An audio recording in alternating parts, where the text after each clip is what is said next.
नमस्कार, आपका स्वागत आपके खुद के YouTube चैनल पर। मेरा नाम है कुलदीप और मैं यहाँ से लेकर आता हूँ प्रभु के चमत्कार, हंसी मजाक की कहानियाँ और तीसरी शक्ति से रिलेटेड यानी कि भूत प्रेतों की कहानियाँ।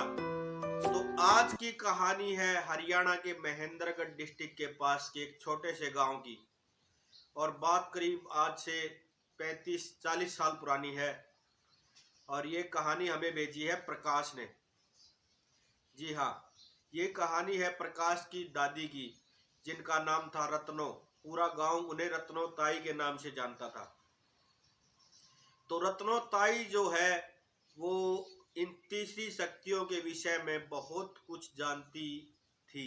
जी हाँ, और उस टाइम पे प्रकाश छोटा सा ही था, 8-7 साल का होगा, लेकिन आज भी प्रकाश को वो सब बातें याद हैं। प्रकाश कहता है कि देखिए ऐसा है मेरे साथ, हम लोगों के साथ आज भी शायद कहीं ना कहीं हमारी दादी है, और कोई भी हम शुभ कार्य करते हैं तो वो कार्य नहीं हो पाता। हम लोग आज भी, मैं और मेरे माता पिता आज भी जिंदा है, हम लोग आज भी पूजा पाठ वगैरह नहीं कर पाते।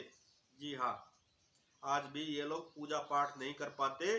और एक बात और इन्होंने बताई है कि जैसे लोग कहते हैं कि जो ये तांत्रिक होते हैं या जो तीसरी शक्तियों के बारे में जो जानते हैं या इनके लिए कुछ करते हैं, उनके पास धन दौलत पैसा खूब होता है।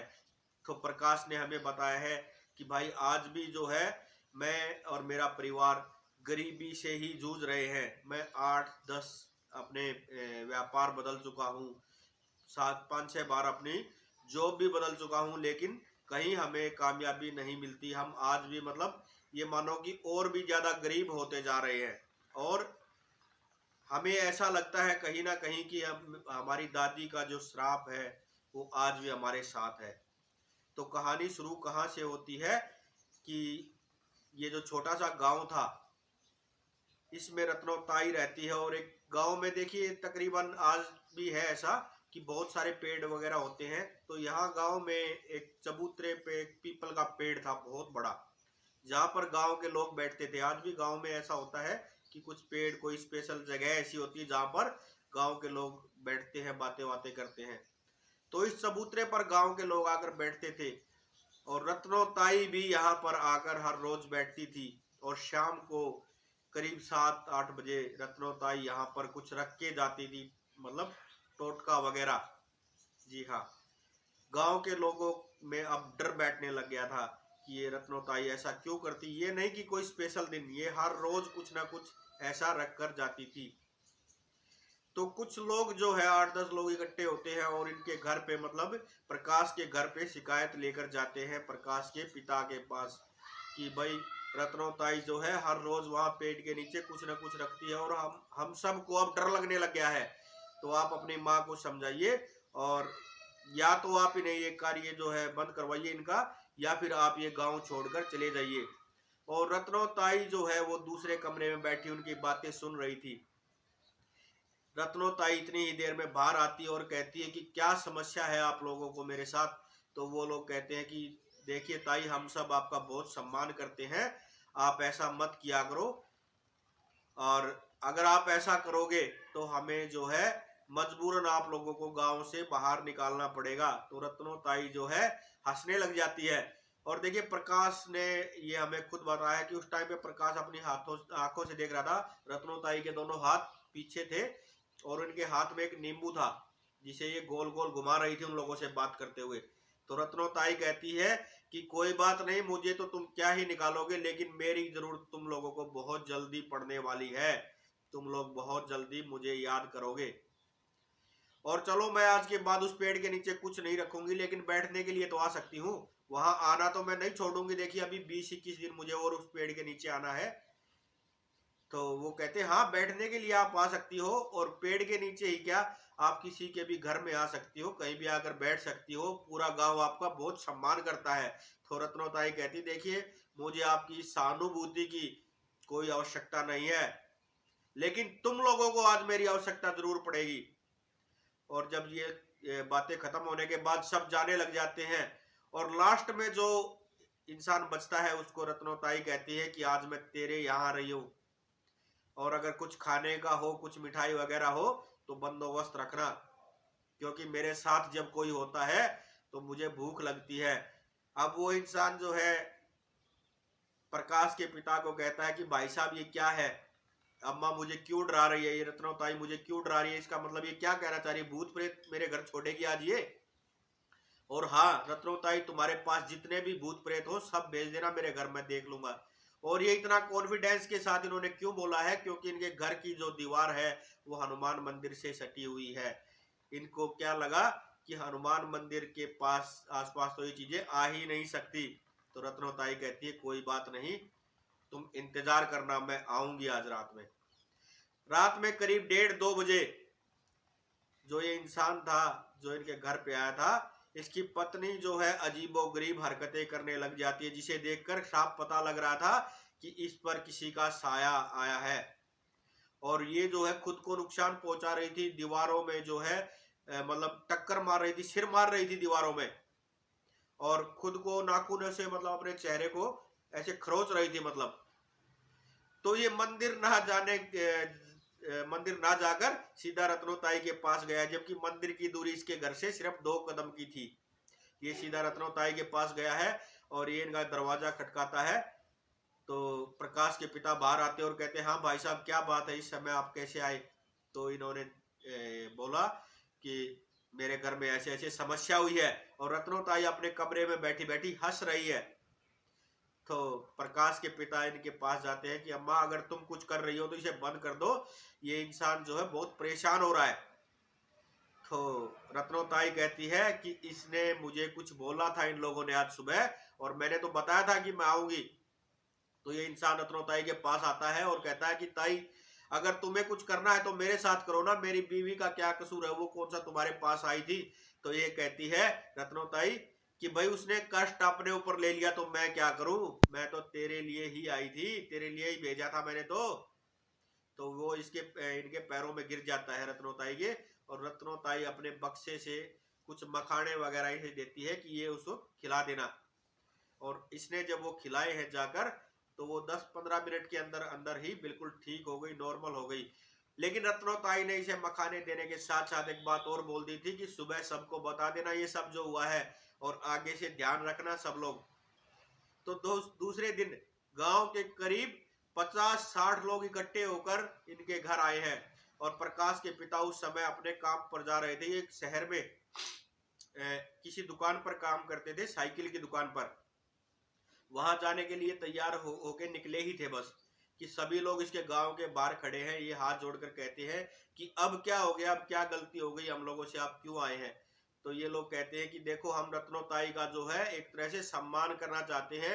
ये हमारे गांव की सबसे बड़ी बुजुर्ग महिला है, और इन्होंने गांव के लिए कितने अच्छे अच्छे काम किए हैं, हम इनका जो है सम्मान करना चाहते हैं। तो इनमें से एक महिला कहती है कि देखिए जब से रत्नोताई ने ये सब चीजें शुरू की है, ये भूत प्रेतों का जो इन्होंने कार्य शुरू किया है, उसके बाद से हमारे गांव से बीमारियां खत्म हो गई हैं। पहले हर घर में कोई ना कोई बीमार रहता था। तो प्रकाश जाकर अपनी दादी को ये सब बोलता है। दादी कहती है कि मेरा कोई सम्मान नहीं करना चाहता, ना मुझसे कोई बात करना चाहता, तेरे माता पिता भी मुझसे बात नहीं करते, इसलिए मैंने बात करने के लिए अपने साथ किसी को रख लिया है।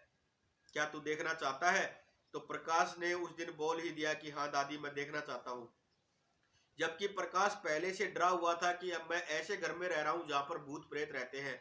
और उस दिन प्रकाश बताता है कि उस दिन जो जो मेरी दादी ने बोला वो मुझे दिखाया। जी हाँ, पानी पर परछाई, वो भी अंधेरे में, अच्छे अच्छे नहीं दिखा पाते, लेकिन प्रकाश ने वो देखी है। मतलब बहुत सी चीजें प्रकाश को इसकी दादी ने दिखाई है। और थोड़ी देर बाद रत्नोताई बाहर निकल कर आती है और कहती है कि क्या तुम क्यों ये दिखावा कर रहे हो, क्यों ये ढोंग कर रहे हो? मुझे पता है मेरा कोई सम्मान नहीं करना चाहते तुम, और तुम लोग ये सोचते हो कि मेरे साथ कोई नहीं रहता, कोई भूत प्रेत वगैरह कुछ नहीं है मेरे साथ। जिस जिसको इस चीज का विश्वास है कि मेरे साथ कोई रहता है वो यहाँ से चला जाए, और जो ये नहीं मानता कि मेरे साथ कोई नहीं रहता वो यहाँ पर रुक सकता है। और यकीन मानिए कि कोई एक इंसान भी वहां से नहीं गया, सब वहीं खड़े थे। मतलब सब रत्नोताई को यही सोच रहे थे कि ये ढोंग करती है, फालतू की बकवास करती है, और इनका पर्दाफाश करने के लिए ये सब आए थे। तो रत्नोताई कहती है प्रकाश को और इसके पिता को कि तू जो है प्रकाश को अंदर लेकर चला जा, और आज मैं इन सबको दिखा ही देती हूँ कि मेरे साथ कौन रहता है और कौन नहीं। तो ये कहता है कि अम्मा तुम रहने दो, ऐसा कुछ मत करो, लेकिन ये नहीं मानती और कहती तू अंदर जा। तो ये नहीं जाता, कहता मैं नहीं जाऊंगा अंदर। तो कहती कोई बात नहीं, आज तू भी देख ही ले। तो ये उस पेड़ के पास गई और एक छोटी सी हंडिया, मतलब एक मटकी जो है इन्होंने पेड़ के नीचे रखी है, और कहा है कि जिस जिसको भी देखना है कि मेरे साथ कौन है, मैं किससे बात करती हूँ, तो इस मटकी का जो है ढक्कन उठाओ और उसमें देख सकते हो, तुम्हें दिखाई देगा। तो जो प्रकाश का पिता है ये कहता है कि अम्मा मैं जाकर देखूंगा। तो रत्नोताई ने उनका हाथ पकड़ लिया कि तू तो बिल्कुल नहीं। प्रकाश कहता है कि दादी मैं जाकर देखूं। तो कहती है कि तू भी नहीं, तुम मेरे बेटे और पोते हो, और अगर तुम मुझे झूठा भी समझो तो मुझे कोई दिक्कत नहीं है, बाकी और अगर कोई देखना चाहता है तो जाकर देख सकता है। तो करीब गांव के 15 से 20 लोगों ने उस मटकी का ढक्कन उठाकर देखा है, और सब कहते हैं कि ये रत्नोताई जो है बकवास कर रही है, हम सबको अपनी ही परछाई इस पानी में, इस मटकी में दिख रही है। तो रत्नोताई हंसने लग जाती है कि खाली मटकी में कभी परछाई दिखती है क्या, इसमें तो कोई पानी वानी है ही नहीं, इसमें तो कोयले हैं। तो ये कहते हैं ताई तू बकवास मत कर, इसमें पानी है और हम सबको अपनी परछाई दिख रही है। तो रत्नोताई कहती है कि इसमें तुम्हें अपना चेहरा दिख रहा है, तो इसका मतलब ये तुम्हारी रूह है, तुम्हारी आत्मा है, और तुम्हारी रात आत्मा, इसका मतलब रात में मेरे से बात करती है। वो सब लोग ताई का मजाक जब उड़ाने लगते हैं तो ताई ने उठाकर उस मटकी को जमीन में देकर मार दिया, और जब जमीन में उस मटकी को पटका तो उसमें से सिर्फ कोयले निकले। जी हाँ, कोयले, कोई पानी वानी नहीं, सिर्फ कोयले निकलते हैं उसमें से, और सब लोगों की आंखें खुली की खुली रह जाती है। कुछ घंटे बाद ही रत्नोताई का अंतिम संस्कार हो गया, मतलब खत्म हो गई। ताई जो है इस दुनिया को छोड़कर जा चुकी थी, और तब से आज तक कोई भी ऐसा घर नहीं बचा था कि जिसको रत्नोताई रात में दिखाई ना दी हो।